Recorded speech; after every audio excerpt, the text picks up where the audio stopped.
hearing to discuss whether or not some particular people would qualify under those provisions. And so, Mr. Archibald, I've reviewed your motion. If you'd like to argue in support of the motion at this time, you can do so. Thank you, Your Honor. As the motion indicates, a person by the name of Vicky Hoban, I don't know if I'm saying that right, but she has petitioned the court to be considered a victim as she is Tammy Daybell's aunt. I think the court initially denied that, not knowing who she was, and then reconsidered and granted it. I think the court granted it partly because we didn't know who on behalf of Tammy Daybell would speak. Now that the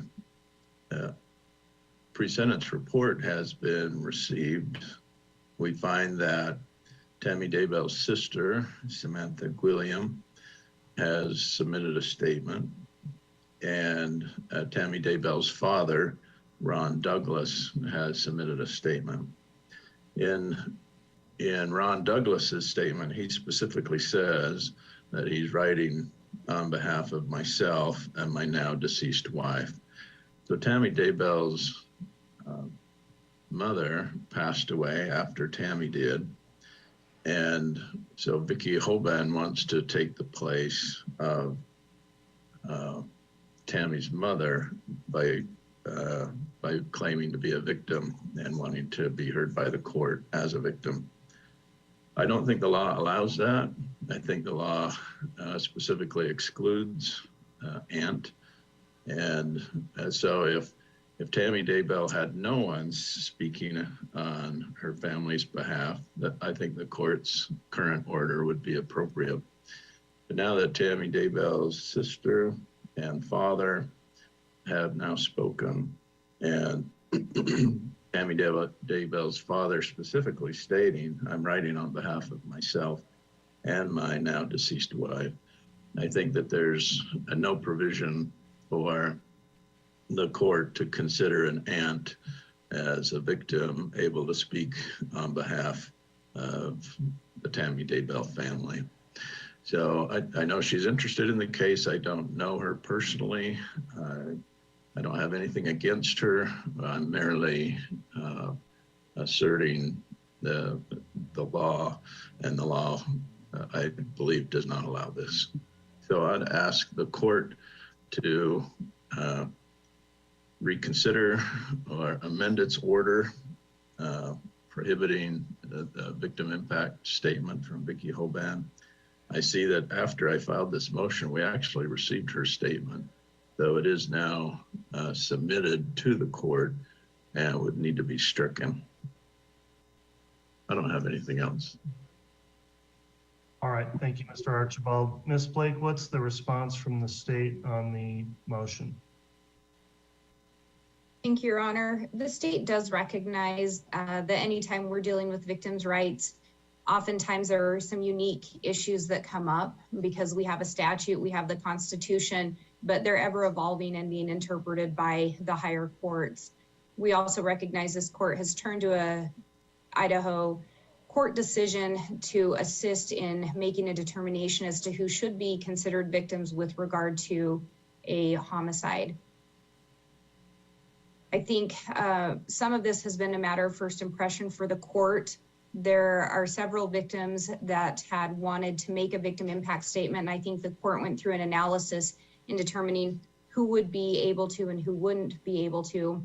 So the state recognizes that there are some individuals that would consider themselves victims that have not been allowed to make a statement. I think there are a lot of interested parties in this case, a lot of individuals that have suffered some form of harm in whatever form that may be from the acts that occurred in this case.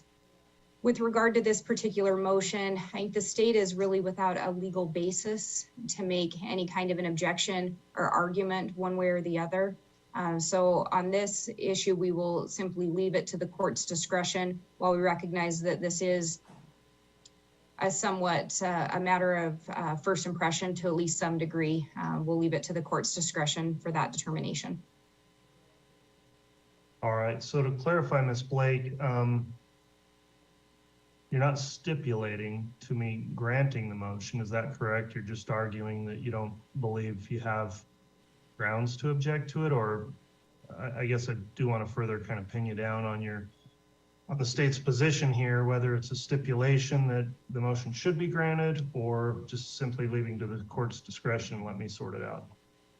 Yes, Your Honor, the state would not be stipulating. I think we're in that unique situation where the state does not technically represent the victims in the case any more so than as part of the general public for our representation. So we're always in a little bit of a precarious situation when it does come to victims' rights and what positions the state can take, what arguments we can make. But as far as the motion brought by Mr. Archibald, I don't think there's a legal basis for the state to make any kind of an objection. So we're not stipulating to it, we're simply leaving it in the court's discretion.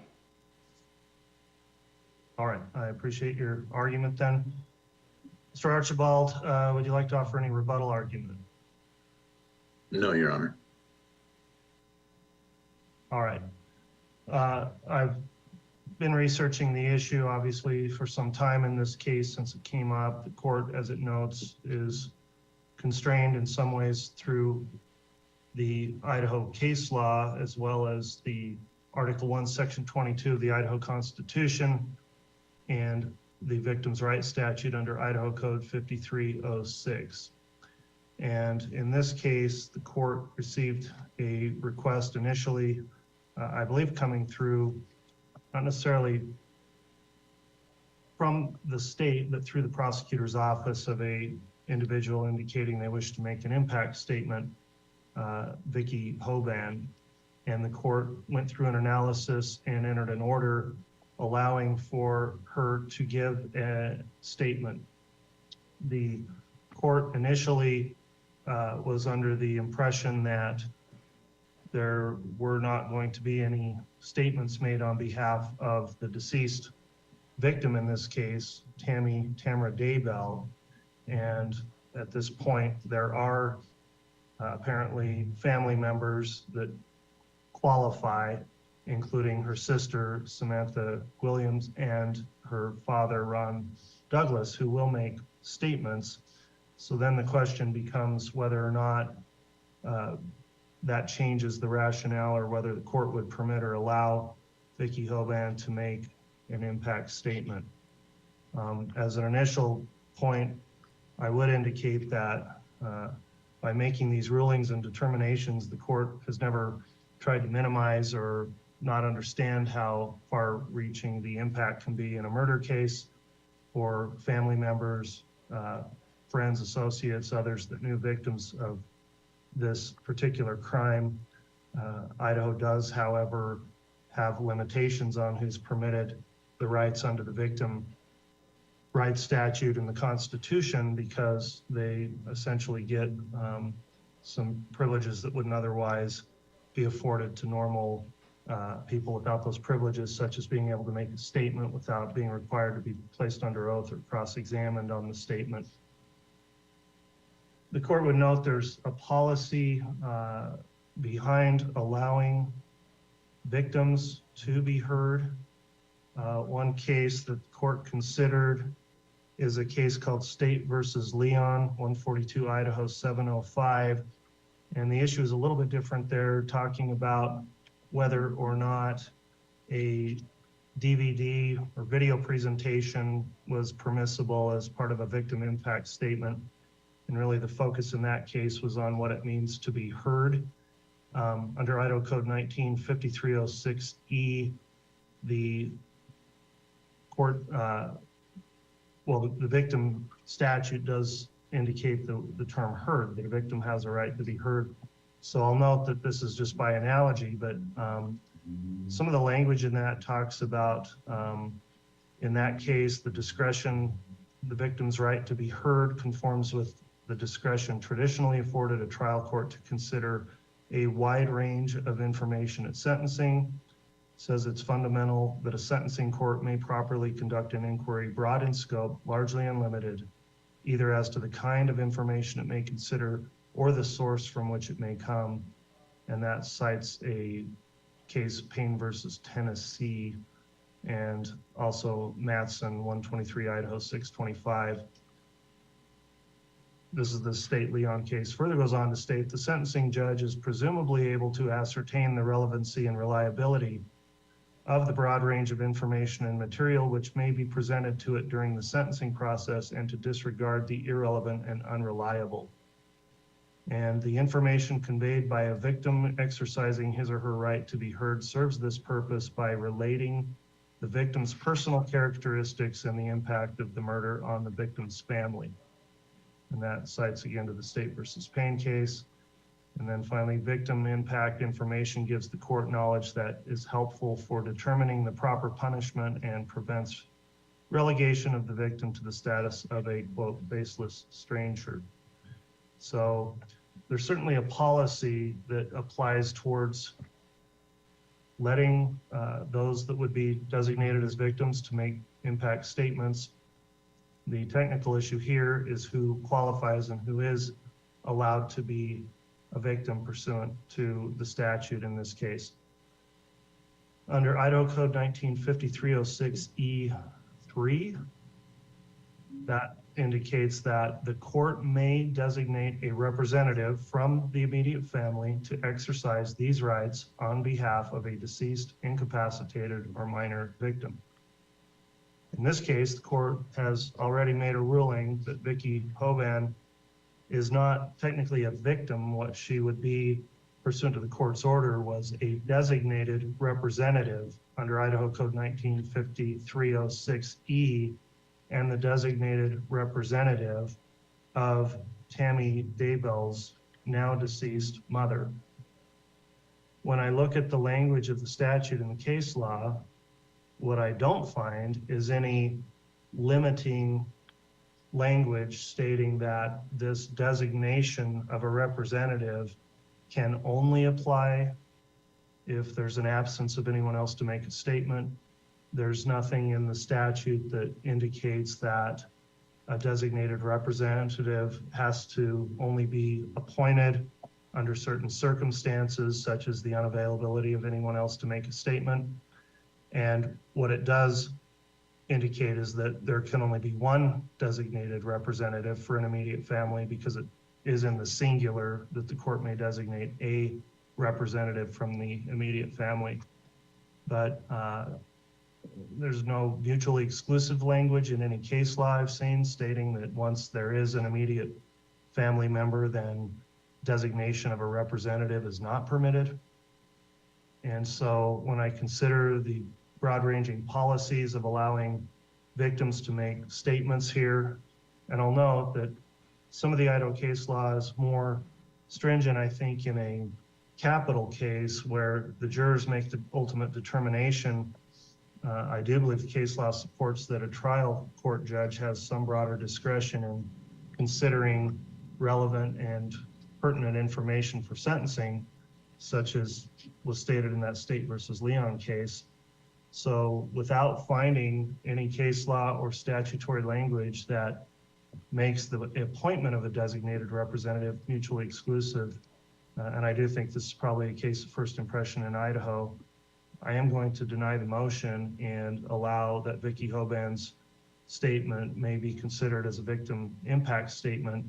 Not that she's the victim, but she is the designated appointed representative of Tammy Daybell's mother, who is now deceased. And so in the absence of any other authority that's been cited to the court or any statutory language, I don't believe it's error to permit that statement to be made.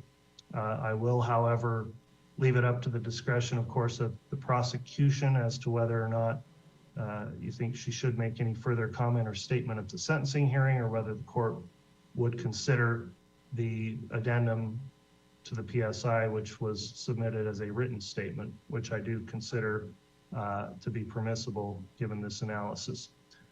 So the ruling is I am going to deny the motion and will permit her as a designated representative to provide a statement in support of sentencing. That'll be the ruling then on the motion. Unless there's any questions from council, I think that will conclude the matters we needed to argue this morning. Mr. Archibald, anything further from the defense then this morning? No. All right, does the state have anything further to bring up, Ms. Blake? Your Honor, maybe just for clarification, the court had indicated something would be up to the state with regard to additional statements. Yeah, in other words, I don't know if she's going to make an in-person statement during sentencing or not. And that's just up to the state to advise her based on my ruling as to whether or not, I don't even know if she intends to do that. Okay, thank you, Your Honor. And I don't know, we can get an answer for the court of what her intention is. All right, counsel, one last thing while we're on the line then here, we do have sentencing scheduled for Monday. I'm anticipating and have planned that we'll get that done in a day. Is it looking from your estimation of what's going to occur like you think we'll be able to conclude that in a one-day hearing? Let me start with maybe you, Mr. Wood. Yes, Your Honor, I believe we'll be able to be one day. All right. Mr. Archibald or Mr. Thomas, do you think we're able to get sentencing concluded in a day? Yes. Okay. Well, I appreciate your input on that. We don't need to necessarily stop at the end of normal business hours if it's going to take longer. I just think it becomes a lot more planning necessary and interferes with other calendared issues if we go further. So we will plan on starting on time, and I'll see counsel then in court this Monday for sentencing. We'll be in recess.